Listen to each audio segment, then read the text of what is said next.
Ce que l'on n'exprime pas.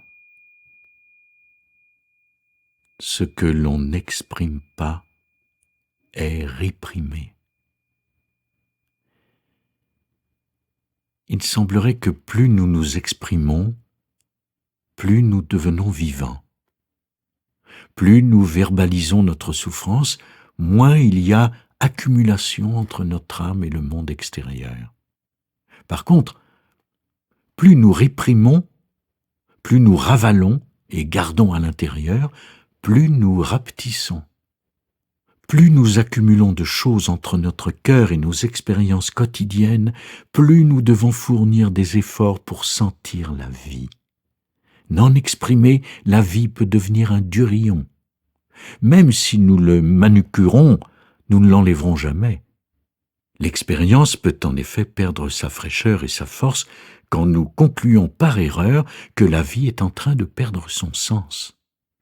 Pour l'homme inconscient des cataractes qui recouvrent ses yeux, c'est le monde qui est plus sombre, non sa vue affaiblie. Combien de fois nous arrive-t-il de trouver le monde moins stimulant parce que nous sommes inconscients qu'un étau enserre notre cœur et lui enlève sa vitalité? Laissez-moi vous donner un exemple personnel. Pour bien des raisons, y compris des problématiques créées par moi-même, je me suis toujours senti invisible dans ma famille ou dans les groupes. Cela remonte à mon désir de plaire à tout prix à une mère très égoïste. En conséquence, pendant des années, je n'ai pas su exprimer mes souffrances et les rejets ont intensifié le durillon qui a emprisonné le cœur dans mon cœur. Je suis, et j'ai toujours été, une personne très ouverte et très accessible sur le plan émotionnel. Mais au plus profond de moi, le centre n'a jamais été touché. Bien que tout ait commencé avec ma mère, cela s'est répercuté dans mes rapports avec les autres. Mais ce n'est pas tout.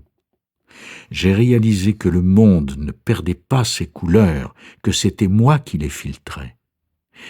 Le fait d'énoncer tout cela si calmement et clairement en une phrase reflète bien peu avec quelle difficulté et lenteur cette conscience s'est graduellement immiscée dans mon esprit.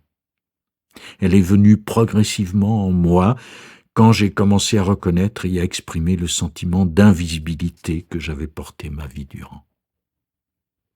Quoi qu'il en soit pour vous, il semblerait que l'authenticité soit liée à ce qui est réprimé et exprimé. Tout comme les fleurs ont besoin d'être bien enracinées pour fleurir, les sentiments et les émotions ne peuvent révéler leur beauté que lorsqu'ils ont un fondement solide en nous. C'est ce délicat et paradoxal petit 2 centimètres entre la surface et le fond, entre la fleur et la racine, entre ce qui est autorisé à sortir et ce qui est autorisé à entrer, qui détermine en permanence si nous vivons notre existence ou pas.